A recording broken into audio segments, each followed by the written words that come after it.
કેમ છો વિદ્યાર્થી મિત્રો? ચેપ્ટર નંબર 1 ની પૂર્ણાહુતિ કર્યા બાદ આજે આપણે ચેપ્ટર નંબર 2 ની પ્રસ્તાવનામાં પ્રવેશ કરીશું. ચેપ્ટર નંબર 2 સ્થિત વિદ્યુત સ્થિતિમાન અને કેપેસિટન્સ. સ્થિત વિદ્યુત સ્થિતિમાન જેના અંગે આપણે 11મામાં પારિમાણિક સૂત્રને એકમ વગેરે શીખી ગયા છીએ અને કેપેસિટન્સ વિશે પણ આપણે પારિમાણિક સૂત્ર અને કેપેસિટન્સની જાણકારી મેળવી છે. આપણે જાણીએ છીએ કે વિદ્યુત શાસ્ત્રની રાશિઓ છે. વિદ્યાર્થી મિત્રો, આપણે અત્યારે ચેપ્ટર નંબર 1 માં અને આમાં આપણે સ્થિત વિદ્યુતનો અભ્યાસ કરીએ છીએ, એટલે કે વિદ્યુતભારો સ્થિર અવસ્થામાં છે અને આપણે જાણીએ છીએ કે જ્યાં સુધી કોઈ વિદ્યુતભારને આપણે ઉર્જા નહીં આપીશું ને ત્યાં સુધી એ વિદ્યુતભાર ગતિ નહીં કરે અને જ્યાં સુધી ગતિ નહીં કરશે ત્યાં સુધી વિદ્યુત પ્રવાહનું નિર્માણ થવાનું નથી. શરૂઆત કરીએ. યાદ કરી લો વિદ્યાર્થી મિત્રો કે 11મા ધોરણમાં કાર્ય ઉર્જા અને પાવર વાળા ચેપ્ટરમાં આપણે સંરક્ષી બળ નામનો એક મુદ્દો આવતો હતો. તો સૌપ્રથમ હું એનાથી જ શરૂઆત કરું છું. તમે બધા જાણો છો કે ગુરુત્વીય બળ અને સ્પ્રિંગ બળ આ સંરક્ષી બળ છે. તો અહીં હું 4 શબ્દ લઈશ: ગુરુત્વીય બળ, સ્પ્રિંગ બળ, વિદ્યુત બળ અને ચુંબકીય બળ. આ સંરક્ષી બળ છે. ધોરણ 11માં આપણે આવું કંઈક શીખી ગયેલા કે જ્યારે કોઈ એક પદાર્થને ગુરુત્વાકર્ષણની વિરુદ્ધ દિશામાં એટલે કે ઉપર એક સ્થાનેથી બીજા સ્થાને લઈ જવામાં આવે, એક સ્થાનેથી બીજા સ્થાને આ રસ્તો લઈએ કે આ રસ્તો લઈએ, તો તે દરમિયાન થતું કાર્ય તે માટે લીધેલા ગતિમાર્ગ પર આધાર રાખતું નથી, માત્ર પ્રારંભિક અને અંતિમ સ્થાન પર જ આધાર રાખે છે. આવી ખાસિયત ધરાવતું બળ એટલે સંરક્ષી બળ, જેને આપણે કહીએ છીએ કન્ઝર્વેટિવ ફોર્સિસ. બરાબર છે? ફરીથી કોઈ પણ પદાર્થને ગુરુત્વાકર્ષણ નીચે લાગે એની વિરુદ્ધ દિશામાં એક સ્થાનેથી બીજા સ્થાને લઈ જવામાં આવે તો તે દરમિયાન થતું કાર્ય તે માટે લીધેલો ગતિમાર્ગ સીધો હોય કે આડો અવળો હોય તેની પર આધાર રાખતું નથી, માત્ર એના પ્રારંભિક અને અંતિમ સ્થાનો પર આધાર રાખે છે. આવી ખાસિયત ધરાવતું બળ એટલે કન્ઝર્વેટિવ બળ એટલે કે સંરક્ષી બળ. અહીં આપણે સંરક્ષિત ક્ષેત્રની પણ વાત કરવાના છે. હવે શા માટે સ્પ્રિંગ બળ અને ગુરુત્વ બળ એ સંરક્ષી છે? બરાબર, તો તે આપણે આજના ચેપ્ટરની શરૂઆતમાં જોઈશું. વિચાર કરો કે ગુરુત્વ બળ અને સ્પ્રિંગ બળ જેવા બળની વિરુદ્ધમાં જ્યારે કોઈ બાહ્ય બળ પદાર્થને એક બિંદુથી બીજા બિંદુ સુધી લઈ જવા માટે કાર્ય કરે છે. ગુરુત્વ બળ અને સ્પ્રિંગ બળ, સ્પ્રિંગમાં અંદર ઊર્જા સંગ્રહાયેલી હોય છે. ગુરુત્વ બળ અને સ્પ્રિંગ બળ જેવા બળની વિરુદ્ધમાં એટલે જે બળ છે મુખ્ય બળ તેની વિરુદ્ધમાં જ્યારે કોઈ બાહ્ય બળ પદાર્થને એક બિંદુથી બીજા બિંદુ સુધી લઈ જવા માટે કાર્ય કરે છે, સ્વાભાવિક છે આ કાર્ય એની સ્થિતિ ઊર્જાના રૂપમાં સંગ્રહાય છે. બરાબર? હવે ઇમેજિન કરો કે તમે એ બાહ્ય બળને દૂર કર્યું. બાહ્ય બળને દૂર કરશો તો શું થશે? પદાર્થ સ્થિતિ ઊર્જા ગુમાવશે અને એ ગતિ ઊર્જામાં કન્વર્ટ થશે. તો પદાર્થે કેટલી સ્થિતિ ઊર્જા ગુમાવી? જેટલી એને ગતિ ઊર્જા મેળવી એટલી. ઇમેજિન કરો કે સ્પ્રિંગને આપણે પ્રેસ કરી અને પછી બાહ્ય બળ દૂર કર્યું તો ઉછળશે ને? એનો અર્થ કે સ્પ્રિંગમાં સંગ્રહાયેલી સ્થિતિ ઊર્જા એ ગતિ ઊર્જાના સ્વરૂપમાં રૂપાંતરિત થાય છે. બરાબર? બાહ્ય બળ દૂર કરતા પદાર્થ ગતિ ઊર્જા પ્રાપ્ત કરે છે અને જેટલી ગતિ ઊર્જા મેળવી તેટલી સ્થિતિ ઊર્જા ગુમાવે છે. અને આપણે આ તો વસ્તુ શીખ્યા છે ને, E = K + U અચળ. શરૂઆતમાં સ્થિતિ ઊર્જા મહત્તમ હોય તો ગતિ ઊર્જા શૂન્ય છે. જેમ જેમ સ્થિતિ ઊર્જા ઘટશે તેમ તેમ ગતિ ઊર્જા વધશે અને કોઈ એક સમયે ગતિ ઊર્જા મહત્તમ થશે અને સ્થિતિ ઊર્જા શૂન્ય થશે. બરાબર? તો આ સંરક્ષી બળની આપણે ચર્ચા કરી ગયા. વિદ્યાર્થી મિત્રો, ગુરુત્વ બળ, સ્પ્રિંગ બળ, વિદ્યુત બળ અને ચુંબકીય બળના ઉદાહરણ આપણે જોયા. હવે આપણે વિદ્યુત બળ કેમ સંરક્ષી છે તેની થોડીક ચર્ચા કરીશું. બરાબર? માની લઈએ આપણે કે મારી પાસે એક વિદ્યુત બળ છે.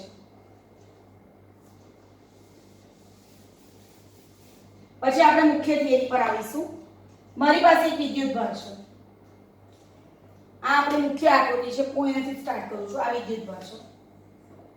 આ વિદ્યુત ભારને કારણે જે વિદ્યુત બળ લાગે, જે ક્ષેત્ર લાગે છે તે આમનું છે. આની આજુબાજુ ક્ષેત્ર ઉત્પન્ન કરશે ને તો એ વિદ્યુત બળ આમ લગાડશે. બરાબર? તો વિદ્યુત બળની વિરુદ્ધમાં વિદ્યુત બળને કારણે જે લાગે છે, વિદ્યુત બળને કારણે તે આમ લાગવાનું. હવે મારી પાસે પ્લસ સ્મોલ q વિદ્યુત બળ છે, એને મારે આમ નજીક લાવવો છે.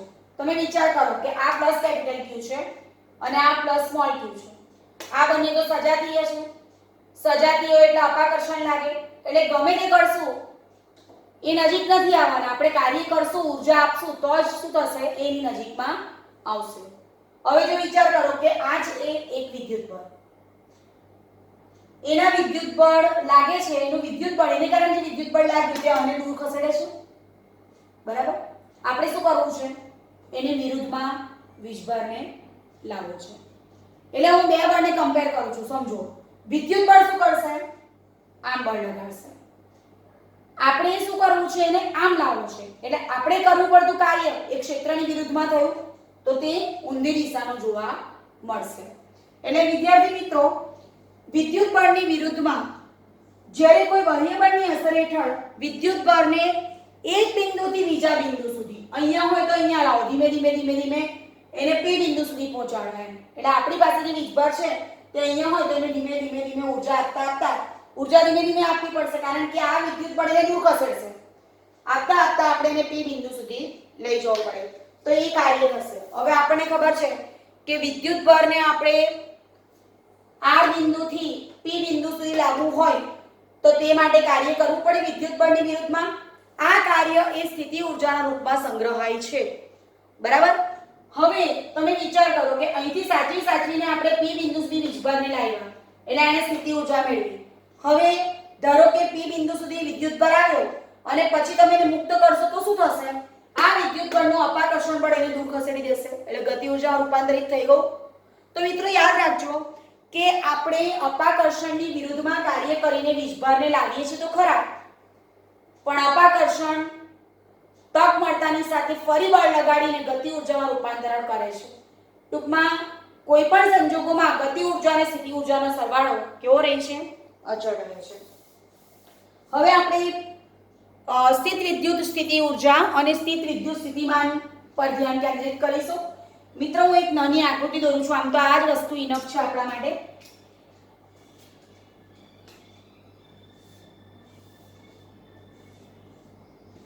આ રીતે છે આપણી પાસે. અહીંયા ઉગમ બિંદુ પર એક વીજભાર છે, સેમ ફિગર છે. આ થોડુંક હું ડીપમાં સમજાવવા માંગુ છું. અહીંયા આ અનંત અંતર છે એટલે હું ઇન્ફિનિટી લખું છું. ત્યાં છે ધારો કે એકમ વીજભાર. બરાબર? આ જે છે તેને શું કર્યું, એની આજુબાજુ પોતાનું બળ ને પોતાનું ક્ષેત્ર ઉત્પન્ન કર્યું. એટલે એની નજીકમાં કોઈ વિજાતીય હશે તો સ્વાભાવિક છે કે એને ખેંચી લેશે, પણ સજાતીય હશે તો દૂર ખસેડશે ને, આપણે જાણીએ જ છે. હવે અનંત અંતરે વિદ્યુતભાર પાસે શું હોય, કોઈ ઊર્જા નહીં હોય. કેમ કોઈ ઊર્જા નહીં હોય? તો જો E બરાબર K + U. 11માં આપણે શીખી ગયા છે કે અનંત અંતરે સ્થિતિ ઊર્જાનું યાદચ્છિક મૂલ્ય 0. અનંત અંતરે વિદ્યુતભાર ગતિ નથી કરતો, ગતિ ઊર્જા પણ 0.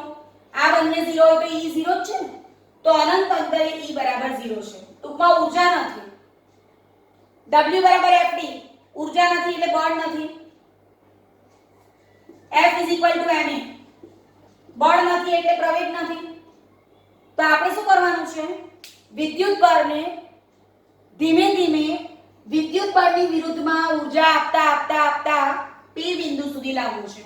અહીંયા હું લખું છું P બિંદુ, જેનો સ્થાન સદિશ O થી P સુધીનો આ છે. તો અનંત અંતરે વિદ્યુતભાર પાસે કોઈ ઊર્જા નથી. આ વિદ્યુતભારને સાચવીને આપણે P બિંદુ સુધી લાવવો છે. વિદ્યુત બળ એને દૂર ખસેડશે. આ એકમ વીજભાર છે, ઘન વીજભાર છે, મેઈન વસ્તુ આ છે. એટલે આ વિદ્યુત બળ એને દૂર ખસેડશે, જ્યારે આપણે એને અહીંયા લાવો છો. સેમ મેં તમને સમજાવ્યું તે જ. વિદ્યુત બળ આમ લઈ જશે, આપણે ધીમે ધીમે કાર્ય કરાવીને એને આ બાજુ લાવીશું. સાતમી સાતમીને P બિંદુ સુધી લાવ્યા. હવે હમણાં જ આપણે ચર્ચા કરી ગયા કે વિદ્યુત બળને અનંત અંતરેથી વિદ્યુત ક્ષેત્રની વિરુદ્ધમાં એક બિંદુથી બીજા બિંદુ સુધી લાવી તો કાર્ય થાય. અને મિત્રો આ કાર્ય તો સ્થિતિ ઊર્જાના રૂપમાં સંગ્રહાય છે. કેવી રીતના ખબર પડે કે સ્થિતિ ઊર્જાના રૂપમાં સંગ્રહાયો? તો એ વિદ્યુત બળ અહીંયા આવી જાય ને પછી એને છોડી દો. છોડી દેશો તો શું થશે? અનંત અંતરે પહોંચી જશે પાછો. એનો અર્થ તરત જ સ્થિતિ ઊર્જા ગતિ ઊર્જામાં રૂપાંતરિત થાય છે. બરાબર? હવે વ્યાખ્યા સમજો, હું ફિગર પરથી જ સમજાવીશ.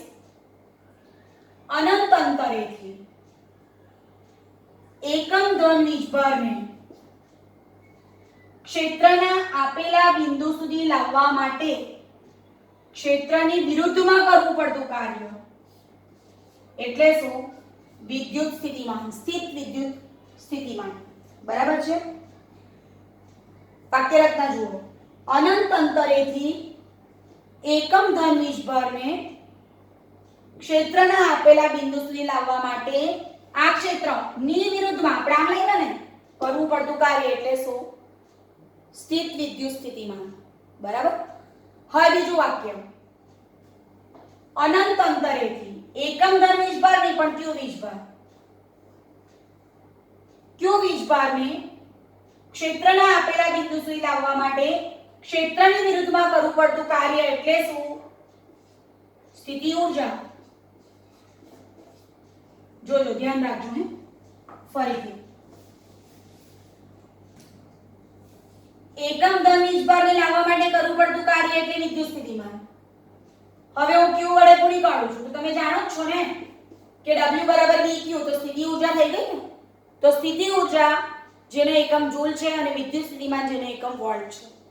એટલે જ્યારે આપણે વિદ્યુત સ્થિતિમાનની વાત કરતા હોઈએ ત્યારે આપણે એકમ ધન વીજભારને અનંત અંતરેથી ક્ષેત્રની વિરુદ્ધમાં લાવીએ છીએ. પણ જ્યારે આપણે વિદ્યુત સ્થિતિ ઊર્જાની વાત કરીશું ત્યારે આપણે અનંત અંતરેથી Q વીજભારને ક્ષેત્રની વિરુદ્ધમાં લાવીએ છીએ. આ બાબત આપણે ખાસ નોંધીશું. હવે આપણે ફરીથી આ ફિગર પર આવીશું જે આપણે પહેલા દોરી છે. આ બંને ફિગર એક જ છે આમ તો.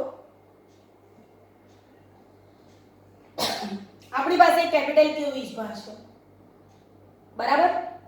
બિંદુવત વીજભાર જેને કારણે એની આસપાસ એનું ક્ષેત્ર ઉત્પન્ન થાય છે. E F/Q પરથી F q પ્રમાણે બળ પણ લાગે છે. હવે મારી પાસે એક સ્મોલ q વીજભાર છે, એ ઘન જ છે જેને મારે P બિંદુ સુધી પહોંચાડવું છે. બરાબર છે? તો હું બે સમીકરણનો ઉપયોગ કરીશ. એક વાત તો નક્કી છે કે અનંત અંતરેથી મારે લાવવું હશે તો મારે કાર્ય કરવું પડશે. આ કાર્ય એક ક્ષેત્રની વિરુદ્ધમાં થાય છે એ પણ નક્કી છે. તો પહેલા હું લાવું છું R થી P સુધી, એટલે R થી P સુધી માટેનું એક સમીકરણ લખીશ. ખ્યાલ આવે છે બધાને? એટલે Q વિદ્યુતભારને R થી P સુધી લાવવા માટે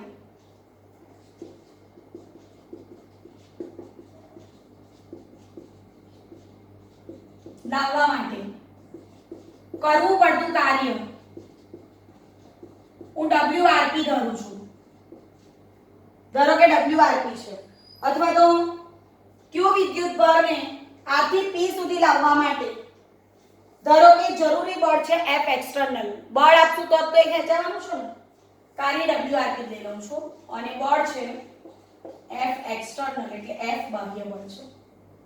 અને જ્યારે આપણે વિદ્યુત બળની વાત કરીશું ત્યારે બળ એ છે Fe. અને આપણને દેખાય છે, જોજો હે કે બરાબર વિદ્યુત બળ આમ લાગશે, જ્યારે લાવવા માટે F એક્સટર્નલ આમ લાગશે. આને કારણે વિદ્યુત ક્ષેત્ર, આને કારણે વિદ્યુત બળ આ દિશામાં. પણ અહીંથી એકમ ધન વીજભારની ક્ષેત્રની વિરુદ્ધમાં લાવશું, બળની વિરુદ્ધમાં એટલે ઊંધી દિશા. એટલે હું એવું પણ કહી શકું F external - Fe. બંનેના મૂલ્ય સમાન, દિશા વિરુદ્ધ. અને સંતુલિત અવસ્થા માટે જ્યારે વિદ્યુત બળ સંતુલનમાં હોય ત્યારે F external બરાબર Fe એટલે કે વિદ્યુત બળ બરાબર થશે. બરાબર છે? અને આવું થાય જ કેમ થાય તો હમણાં જ મેં તમને સમજાવ્યું કે આપણે Q બરાબર 1 એકમ વીજભારને અનંત અંતરે કોઈ ઊર્જા નથી પ્રવેગ નથી, એટલે ગતિ કેવી છે? પ્રવેગ રહિત છે. F = ma. પ્રવેગ રહિત ગતિ એટલે પરિણામી બળ નહીં હોય. બરાબર છે? પ્રવેગ રહિત ગતિનો બીજો અર્થ શું? તો a = v - v0/t.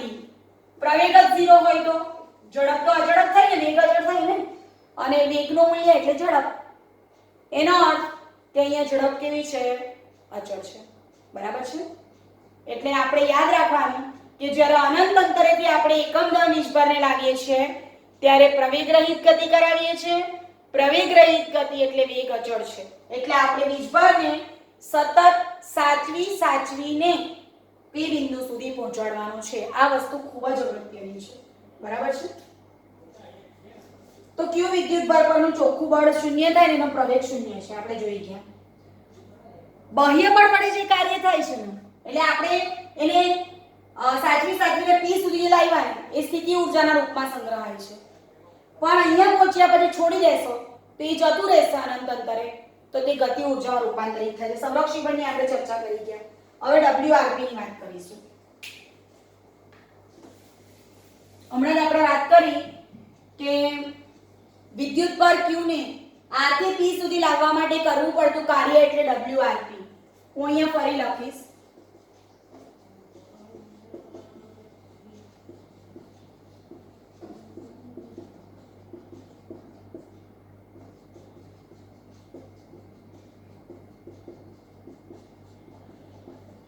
Integration R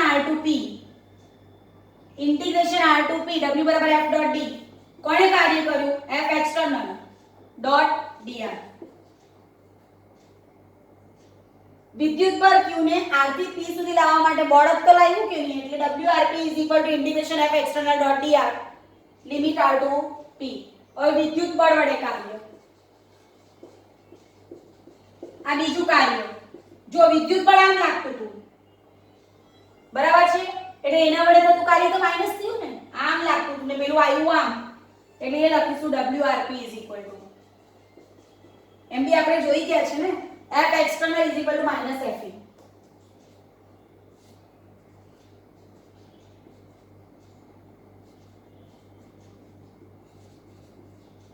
આ બંને સમીકરણ પર આપણે ભર આપીશું કારણ કે એના પર આપણને ઘણું બધું જાણવા મળે એમ છે.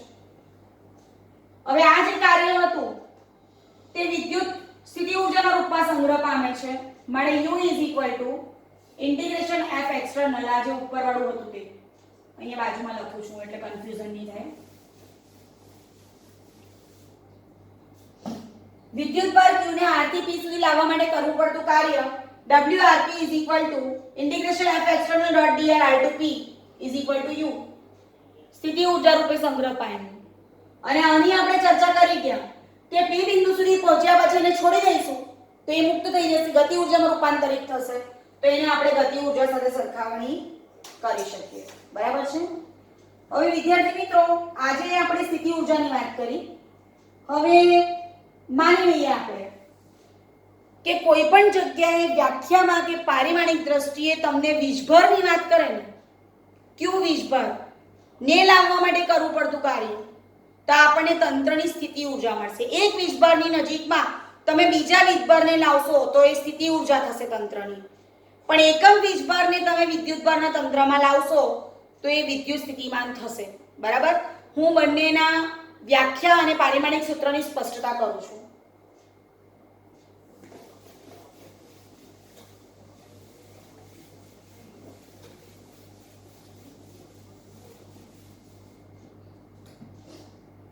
અનંત અંતરેથી એકમ ધન વીજભારને ક્ષેત્રના આપેલા બિંદુ સુધી લાવવા માટે વિદ્યુત ક્ષેત્રની વિરુદ્ધમાં કરવું પડતું કાર્ય એટલે સ્થિત વિદ્યુત સ્થિતિમાન અથવા વિદ્યુત સ્થિતિમાન. ઊર્જાનું પારિમાણિક સૂત્ર તમને ખબર જ છે. Q = IT એટલે A1T1. એટલે વોલ્ટેજનું પારિમાણિક સૂત્ર છે M1L2 T - 3A-1. એકમ બનાવવો હોય તો જૂલ પર કુલમ અથવા તો વોલ્ટ. બરાબર? હવે અનંત અંતરેથી એકમ વીજભાર હતો, એકમ વીજભાર હોય તો v, તો q વીજભાર તો vq થયું કે નહીં? એકમ વીજભાર માટે લાવવા માટે કરવું પડતું કાર્ય v છે, તો q વીજભારને લાવવા માટે કરવું પડતું કાર્ય vq. એટલે પહેલા હું આ લખી દઉં છું, q વડે ગુણું છું ને q વડે ભાગું છું અહીંયા, એટલે આ બંને બાજુ q, તો આ w બરાબર qv, એટલે આ પોતે જ ઊર્જા છે, એટલે આને કહીશું વિદ્યુત સ્થિતિ ઊર્જા, જેનો એકમ છે જૂલ અથવા newton into metre. Newton into metre કોના પરથી આવ્યું? w બરાબર fd પરથી આવશે, f ડોટ d પરથી આપણે લઈ શકીએ. હવે કોઈ પણ તંત્ર હોય ને, એ તંત્ર માટે વિદ્યુત સ્થિતિ ઊર્જાનું મૂલ્ય અગત્યનું નથી, પણ વિદ્યુત સ્થિતિ ઊર્જાના ફેરફાર અગત્યના છે. એટલે u નું પોતાનું મૂલ્ય કોઈ અગત્યનું નથી, નિરપેક્ષ મૂલ્ય, પણ ડેલ્ટા u u2 u1 અગત્યનું છે. તે જ રીતે વિદ્યાર્થી મિત્રો, કોઈ પણ આપેલા તંત્ર માટે વિદ્યુત સ્થિતિમાનનું મૂલ્ય અગત્યનું નથી, પણ ડેલ્ટા v v2 v1, એટલે કે વિદ્યુત સ્થિતિમાનના ફેરફારના મૂલ્ય અગત્યના છે. એટલે આપણે સ્થિર મૂલ્ય નથી જોઈતું, પણ આપણે એના ફેરફારો મેળવવા છે, ધ્યાન રાખજો. અને હમણાં જ આપણે ચર્ચા કરી ગયા કે એકમ વીજભારને જ્યારે આપણે બાહ્ય બળ વડે p બિંદુ સુધી લાવીએ છીએ ત્યારે કરવું પડતું કાર્ય એ સ્થિતિ ઊર્જાના રૂપમાં સંગ્રહ પામે છે. માટે અહીં આપણી પાસે છે wrp ડેલ્ટા u, બરાબર છે, અને ડેલ્ટા u આપણે લઈ શકીએ up ur. અંતિમ સ્થાન તો p જ છે ને, એટલે up ur તરીકે લઈ શકશું. અને ડેલ્ટા u આપણે જો કમ્પેરિઝન ક્ષેત્ર સાથેની કરવી હોય તો આપણને એ પણ ખબર છે કે બાહ્ય બળ વડે થતું કાર્ય એ વિદ્યુત ક્ષેત્ર વડે થતા કાર્યની વિરુદ્ધ દિશામાં જોવા મળે છે. હવે તમે એક વસ્તુ અહીંયા નોંધી હશે કે આપણે વિદ્યુત ભારને r બિંદુથી p બિંદુ સુધી લાવ્યા, આવી એક પરિસ્થિતિ હતી. કેપિટલ Q આ p હતું, અહીંયા r હતું અને અહીંયા સ્મોલ q હતું. અહીંયાથી અહીંયા લાવ્યા, કાર્ય થયો, પણ એ કાર્ય ગતિમાર્ગ પર કોઈ આધાર નથી રાખ્યો.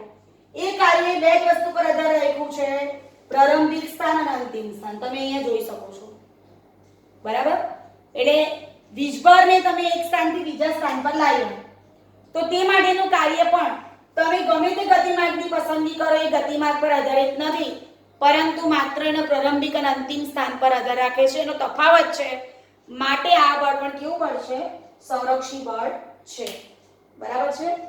હવે વિદ્યુત સ્થિતિમાનના મૂલ્ય ઊર્જાનો તફાવત જે છે તે તફાવત શું છે, પછી અલગ અલગ માર્ગ પસંદગી કરે તો શું થાય, તમામ વિગતો આપણે આગલા સેશનમાં જોઈશું. Thank you.